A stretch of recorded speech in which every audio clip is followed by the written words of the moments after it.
Vadiwa vateereri tinokugamuchirai zvekare kune chimwe chirongwa pano paZim Facebook Secrets and Confessions. Tadzoka zvekare nemamwe masecrets nemaconfessions. Hanzi makadii mukoma Nashi, can you please post for me as hidden identity? Inini ndiri munhu wekuti I am not looking for help as such, asi ndangoona sekunge zvakangonaka kuti munhu umboitawo uchireurura zvimwe kuda Mwari vanokwanisa kukuregerera. Ini mukoma Nashi zvakaitika ndezvekuti ndiri munhuwo ane mabusinesses angu and also I am in the trucking industry. Saka ndakabva ndaudzwa kune kumwe kwandainge ndakafamba kuti mabusinesses aya andainge ndichiita because ndine mashops kuma growth point akasiyana siyana. Saka ndakabva ndanzi sezvo iwewe uri munhu wekuti une mashops especially kuma growth point, zvinoda kuti unge uri munhu wekuti wakatsigiswa, because kana ukasatsigiswa uchaatakwa nevaroyi, nekuti kune vanhu vachagodoka nezvinhu zvako izvi zvauinazvo, and also vamwe veukama hwako vanokwanisa kuzoda kukutorera pfuma yako yawakashandira neziya rako. Kwese kwataifamba tichiudzwa mashoko awa, ini nemudzimai wangu taingozvibvunza kuti ko Mwari kana kuri kunzi isusu mari yacho yatakatangisa mabusinesses awa, kana iri mari yekuti takaishandira neziya redu, haukamu kuti umwe munhu anozongouya from nowhere obva atanga kutiudza kuti vamwe vanhu vanokwanisa kuzogodoka then vova vazotiwisira mabusinesses edu. Saka taingoti Mwari, kana murimi makatipa this opportunity yekuti tinge tichitanga mabusinesses awa, tinongoisa mabusiness iwawo mumaoko enyu. Me and my wife tainge takaenda tikanogara kuSouth Africa. So patakasvika kuSouth Africa, my wife akabva awana basa reuticha at this government school, then inini ndainge ndichingoshandawo as an accountant. At that time kuti uwane basa kuSouth Africa zvinhu zvainge zvisingambonetsi, especially kana uri teacher. And also mari dzainge dzichiwanikwa nemukadzi wangu tichizosanganisa nemari yangu yainge iri mari yekuti yainge yakawanda, because pama weekendswo taizoitawo mapiece job ekuti taizopota tichiita ma-extra lessons. Ini ndaitawo ma-extra lessons e-commerce and also accounting, ukuwo mukadzi wangu achidzidzisawo vamwe vana vemulocation mataigara. Takazoti taunganidza mari yedu, taona kuti mari yedu yawanda, ndokubva tazodzoka kuno kuZimbabwe. We actually purchased a UD truck. Saka takabva tatanga kushandisa UD truck raya kuti tinge tichiuya mumesina tichiodha magroceries, zvinhu zvakaita sana sipo nezvimwe zvakangosiyana siyana, then we'll come back tobva tatanga kutengesa zvinhu zvezvi. Takapedzera tava nemashops kuma growth point akasiyana siyana. Patakazodzoka kuno kuZimbabwe tava permanently based in Zimbabwe. Mukadzi wangu akabva atanga kuendawo kune rimwe sowe, iniwo ndakazongotevera because ndakaona kuti nguva yacho yainge achispenda ari kumasowe yainge yakati one day, ndokubva ndamuteverawo kumasowe ikoko. And also I could see kuti we were adding something of value pasowe iroro, because vanhu vacho vaiti kana vachida kuenda kwavada kuenda taiva tavapa transport in the form of our UD truck kana kuri kunzi rinenge risiri paroad. So mukuzotaura nemabishops acho ikoko kwatainge tichienda, takabva taudzwa kunzi tinofanira kunge tiri vanhu vekuti tinofanira kuzvisimbisa. Zvaita sekudaro mukoma Nashi ndakatanga kurarama imwe life yekuti ndaiti ndikamuka makuseni mumba munenge makazara muteuro, mukadzi akaita sekunge ainge ava kutopenga, because zvaiita aingoti kumuka makuseni aibva atanga kukusha mvura everywhere. So zvinhu izvi in the end ndakazoona kuti iko kwacho kwatainge tichienda vanhu ava vaitozama by all means kuti vange vachitibatira muteuro yainge isina kunaka, because ivo vaida kuti tirambe tichingoenda kusowe iroro, because ivo vane mabenefits avainge vachitowana patiri. Zvinhu izvi takazotozvifind out after mukadzi wangu ainge ava kuita semunhu ainge ava kurasika njere. Sometimes maikwanisa kutoti makatovata nevana maizongonzwa panze yangova mheremhere, kuzobuda paya iye anenge akabata chimbiya chake achita kumhanya achitenderera imba yose achiita sekunge ari kukusha mumadziro emba. Zvinhu zvacho zvaiita ainge atova munhu ainge akutopenga. Ukamubvunza kuti ko muri kuitei, aibva atanga kutokuimbirai mavhesi achiti imba inoyi iri kutoda mavhesi etsitsi nengoni. So ndakambozama kuti ndinge ndichienda naye ikoko kwatainge tichinamatira, but ndakaona kuti pose pataienda ikoko tainopiwa munamato, but the more yandaitora minamato zvinhu zvacho zvaitowedzera kutoita worse, until ndazozivisa vanhu veukama kuti iyi ndio situation yatiri kusangana nayo. Vakabva vati uyai naye kuno timbozamawo kuzofamba naye. So takati tazivisa kwacho kwaanobva is in vanatsano nanatezvara kuti kuno kumwana wenyu ndizvo zviri kuitika paari, ndokubva vatumira vamwe tsano vakati fambai nehanzvadzi yake iyi, ndokubva tatanga kufamba. Saka mukufamba takasvikawo kune vamwe vanoita zvechivanhu, vakabva vatiudza kuti mukadzi wangu ainge akaitirwa minamato yacho yainge iri yekuti iye anofanira kuzorasika njere. Then kana mukadzi wangu azorasika njere, ndaifanira kuzodzokera kumabhishop aya, vobva vaita sekunge vanondirukira muteuro uya wobva waita sekunge wasunungura mudzimai wangu. Then mukuzotenda ndaizovatendawo semunhu wekuti unenge waitirwa zvinhu zvihombe. Pandakaudzwa mashoko awa ndakabatikana zvisingaiti, but ipapo patainge tiri vakabva vati vanokwanisa kunge vachizama kubatsira mudzimai wangu, but vakazama nepose pavaigona napo, but zvinhu zvikabva zvaramba. Ininiwo semunhu ainge achida mudzimai wake ndakangoramba ndichingofamba, but izvi zvokuenda kumasowe ndakabva ndangozviramwa zvamuchose. It really pains me mukomanashi kuti urwere hwemudzimai wangu ndiwo hwakazokonzera kuti ndinge ndichibata urombwa hwandiinahwo, ende urombwa uhu I'm afraid kuti nedzimwe nyaya dzandinonzwa uchazongoramba uchitambudza inini, and also unokwanisa kuzotambudza vana vangu. Zvakaitika mukomanashi ndezvekuti ndakazofamba, mukufamba umu ndakazoenda kune imwe nzvimbo, ndokubva ndasvika kwekuya ndikachajwa.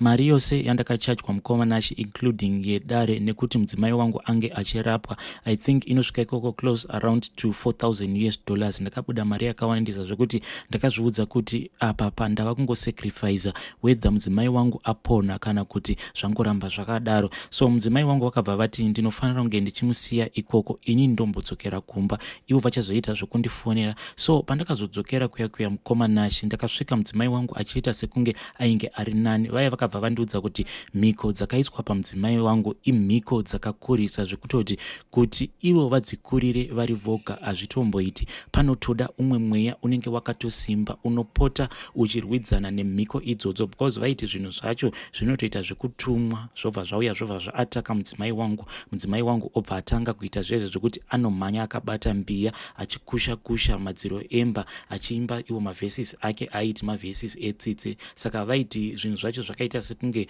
zvainge zviri zvindofa, because iyo ng'anga yacho payakambozama kuita sekunge yaida kuhaka mweya yacho yaiti ndizvo zvindofa zvacho, pazvakabuda zvainge zvichitaura chimwe chirudzi, ikabva yati zvinhu izvi zvakatorwa kumhiri kwaLimpopo, zvireva kuti zvainge zvakatorwa kuSouth Africa nemuprofita iyeye. So mukomanashi iye akabva ati zvandinoda kuita ndezvekuti muchiuno mako umu nemuchiuno memudzimai wako ndikuda kusungira madumwa angu. Madumwa awa anenge achifema ndiwo achange achirwidzana nezvindofa izvi pose pazvinouya kuti zvinge zvichirwidzana nemudzimai wako. So kana mukomanashi uri munhu wekuti hausati wambosvika padesperate situation, unokwanisa kuzvikweshena kuti ko makadii kungogara maramba, but ndakati ndakatarisa mudzimai wangu nezvose zvatainge takaitirana achiri right, ndikati let me do what a man is supposed to do. And also semunhu wekuti ndainge ndabvisa mari dzakawanda, ndakaona kuti ndikangoramba ndongokweshena maybe in the end ndinobva ndazviita sekunge munhu akangwarisa, vanhu vobva varamba kukubatsira zvachose.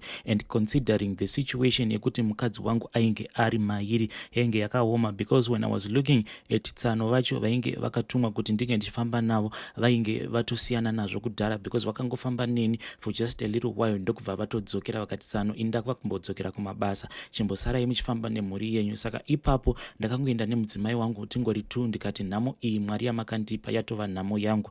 Saka paakandiudza nyaya iyi yekuti anofanira kundipa dumwa racho, ndakamubvunza kuti ko dumwa iri hachisi chinhu chekuti chinokwanisa kuzondinetsa here mangwana. Iye akabva ati no, dumwa randiroda kungokupa rakangofanana nemutumwa. Mamwe madumwa anoita zvekutumwa kunoba mari, but iri dumwa randiroda kukupa idumwa rekuti richange riri mutumwa wako. Ndokubva ndabvuma paya. Saka vanhu ava zvavakaita ndezvekuti vakatora zvimwe zvainge zvakaita zvibhodhoro, but mukati mainge mungone mvura yacho yainge isina chinhu. Ndokubva vasungirira zvibhodhoro zvacho zvainge zviri zviviri, chimwe chainge chiri kuright kwewest yako, chimwe chiri kuleft kwewest yako. Saka inini ndakasungirirwa zvibhodhoro izvozvo zviri zviviri, mudzimai wangu naye akabva asungirirwa zvibhodhoro izvozvo muchiuno chake. Ndokubva vati zuva ranhasi munorara pano muri mudare mangu umu, then mangwana makuseni munomukira makuseni zuva risati rabuda mobva maenda zvenyu. Saka that night mukomanashi takatanga takamborariswa mumwe mainge makangoita chimwe chimba chainge chiri chimba chevarwere.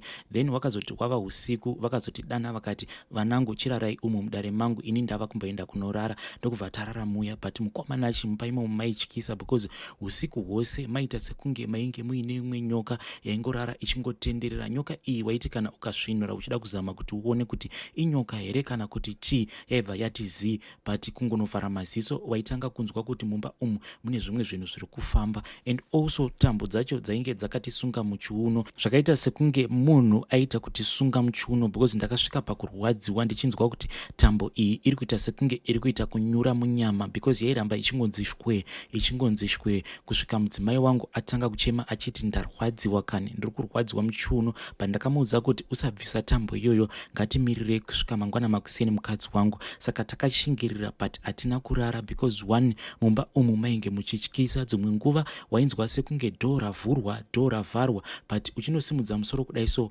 waingoona kuti dhoo rakangovharwa zvakanaka-naka. And also waingoti kana ukangovhara maziso, mumba imomo maita sekunge muri kufamba zvinhu, kana ukangovhura maziso mubva matizii. Saka hatina kana kumbogara tarara zvachose. Mukomanashi, umwe urwere hunokupinza mune dzimwe nzvimbo dzekuti kana ukanzidzokera ikoko haufe wakadzokera zvamuchose. Takazodhiraivha tichibva ikoko tichidzokera kwataigara, asi by the time yatakazotosvika kumba ndakaona kuti mudzimai wangu ainge atonaya, because ainge achitobvunza mumwe mubvunzo yekuona kuti munhu uyu ava kurakidza kuti njikere dzake dzava kushanda, like aibvunza kuti ko tiri kubva kupi tiri kuenda kupi, and also kuzvibhodhoro izvi zviri muchiuno mangu zvimbori zvibhodhoro zvei. Saka ndakabva ndamurakidza ndikamuudza kuti tainge tichibva kunoona vamwe sekuru ndivo vainge vakurapa. Takasvika kumba ndokubva tazogara, because ivo vainge vakati ndichazokufonerai ndichikuudzai zvekuita. Saka after tagara kudaro, zvibhodhoro zviya ndakanotisa kuti mvura yainge yakaiswa muzvibhodhoro imomo yaita ichipora mbichana. Mukomanashi,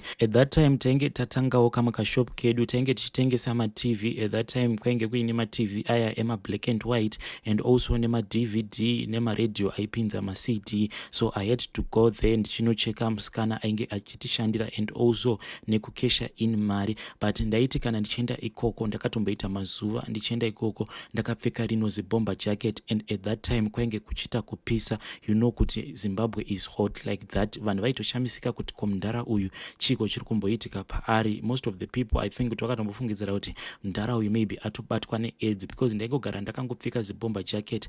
Apa ndainge ndichiitira kuti zvibhodhoro zvezve zvandainge ndakasungirirwa muchiuno zvisazoonekwa, because kana uchifamba zvaitoonekwa kuti munhu uyu pane zvimwe zvinhu zvaakasungirira muchiuno make. Saka ndaitiwo ndikakavha nezibomber jacket, hakuna munhu aizoona mazibhodhoro iwawo ainge ari muchiuno mangu. To cut the story short, mukomanashi, mudzimai wangu akazosvika pakutonaya zvekutoti ainge ava kutorizina, but dambudziko riri paari munhu wekuti ane kamwe kakurivara kekuti dzimwe nguva unozotovhunduka kuti munhu uyu kasi atanga zvekare kupenga here, munhu wekuti haana kurigaina pfungwa dzake totally. And also on the other hand, awa mazibhodhoro awa atakapiwa akazosvika pakuoma akava dry. Ivo sekuru vaya vakabva vangoti chingomachengetedzai, and make sure kuti mabhodhoro iwawo pamunomachengetedza hakuna munhu anozomabata zvekare. Saka ndakazongonotenga rimwe zitrunk, like matrunk ayaya evana kana vachienda kuboarding school. Ndokubva ndatenga zitrunk riya ndokubva ndaisa mabhodhoro aya ndiwo maanogara akangokirwa. So now zvinoitika ndezvekuti there are many times whereby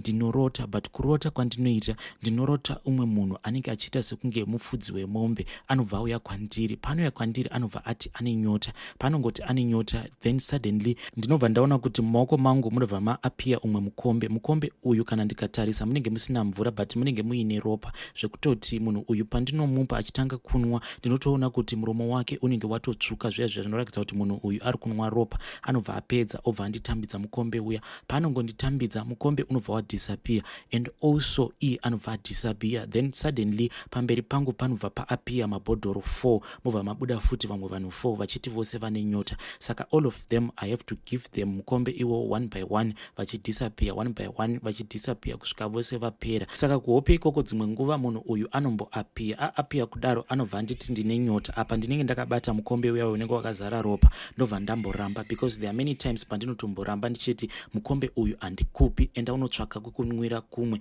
Iye anobva angondifuratira obva atanga kufamba obva adisappear. But the moment yaanongodisappear pamberi pangu ndinobva ndaona mabhodhoro 4 anotanga ari madiki much smaller than the ones dzatakapiwa kun'anga. Then anobva atanga kukura, achikura kudaro mukomanachi anopedzisira aita zidutu zvekuti ose they merge into one bottle. Then zibhodhoro reriya rinoramba richingokura, in the end rinopedzisira razotokavha nyika yose zvekuti ndinenge ndava kungoona bhodhoro all over the world. Then kana radaro munhu uyayo futi anobva apia, but kuapia kwaanoita anenge ava mukati mezibhodhoro rariya. Saka ini nekutya I kuti ndinge ndichizomutambidza mukombe uya une Ropa, but iye anenge ava kuramba. Paanoramba zibhodhoro riya rinobva raputika, zvinhu zvese zvabva zvangodisappear, ndongoona black, ndobva ndatongopepuka.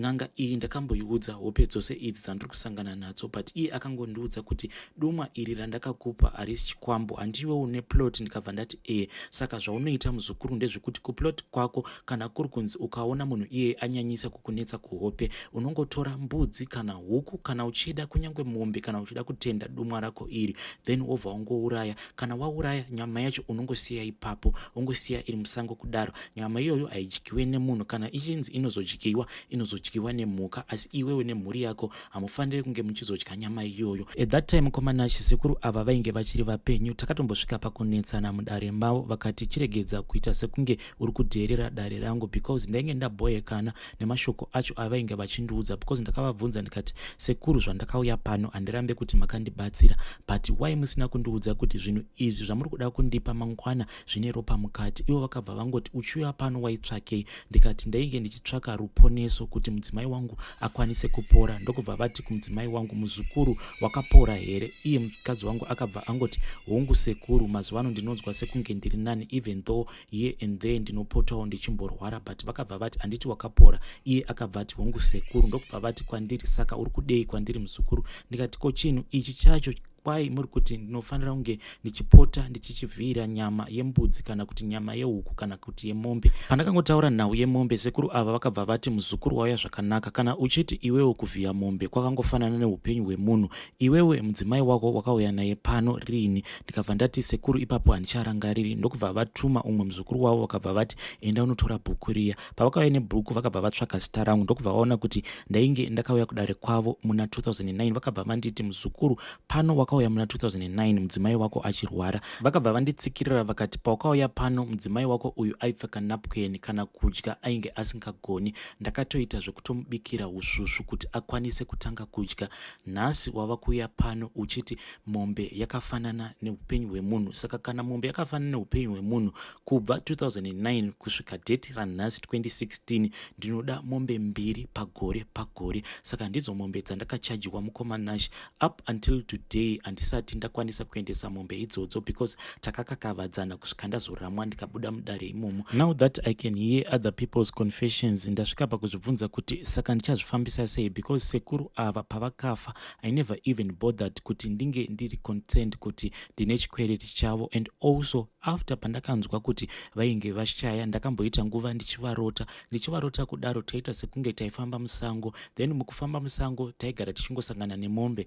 Ivo vobva vatanga kutinha mombe idzodzo, ini ndongosara ndakamira. So handizive kuti zvainge zviine chirevo here kana kuti dzainge dzingori pfungwa dzekuti munhu wacho ainge afa, munhu wekuti ndaiziva kuti ndainge ndiine chikwereti chake. Mukomanashi, this is my current situation. Zvinhu izvi zvinongoramba zvichingoitika zvekuti kana ndikarota munhu uya achiuya achiti ane nyota, kana ndikamunyima mukombe unenge wakazara neropa, iye anobva atanga kutsamwa obva aenda. Makuseni acho I know for a fact kuti mudzimai wangu anotombomuka achirwara until ndazorota ndichipa munhu uya mukombe unenge uine ropa. Ini nemudzimai wangu takazombodiscussa tichida kuona kuti zvinoita here kuti timbodzokera kweke kwatakambobatsirwa before, tione kuti hakuna here vamwe vanhu vakasara vachishanda basa rasekuru. But takabva tafunga kuti isusu nasekuru tainge tiine agreement yedu, and in the end hatina kana kuzokwanisa kuricha an agreement. What more vanhu vekuti kana tikasvika tivaudza kuti tine chikwereti chasekuru ko kana vanhu vacho vaine unjikire, because initially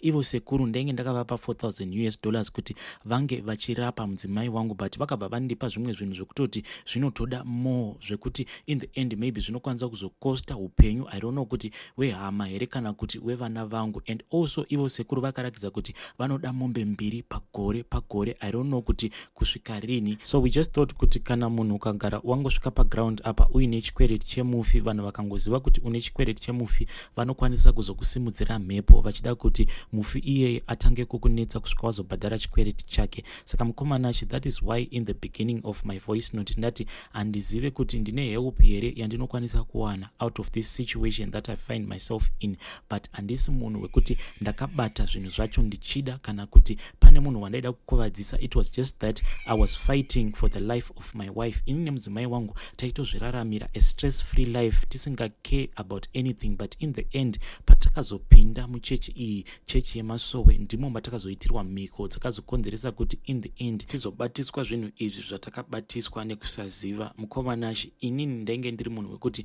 ndaisambofungidzira kuti in this life or in the next life ndichava munhu wekuti ndichasangana nezvinhu zvekunzi unofanira kupota uchivhiya either huku either mombe. To me it is the same, kuteura ropa kuteura ropa, and I never expected myself kuti one day ndichange ndichita zvinhu zvakadai. So there are many times ekuti ndinogara pasi, but kufunga kwandinenge ndichiita makumbo angu anopedzera ava kuzvimba. I have been thinking kuti the next checkup yandichaenda kwadoctor, I think kuti ndichatobatwa BP, because dambudziko iroro rava kutoendera mberi rekungoti ndikangogara pasi ndikangotanga kufunga makumbo angu anobva atanga kuzvimba, because ndinozvibvunza kuti ko vana vangu kana zvinhu izvi zvitori zvikwambo, chii chichazoitika in the next generation. Zvakaoma hazvo vedare. That was a story yandatumirwa namukoma vedu ava vakati please do not post my voice, just type it up. Mova maita zvekunareta. Zvakangoma hazvo vedu we. Tosangana zvekare mune zvimwe zvirongwa zvinotevera.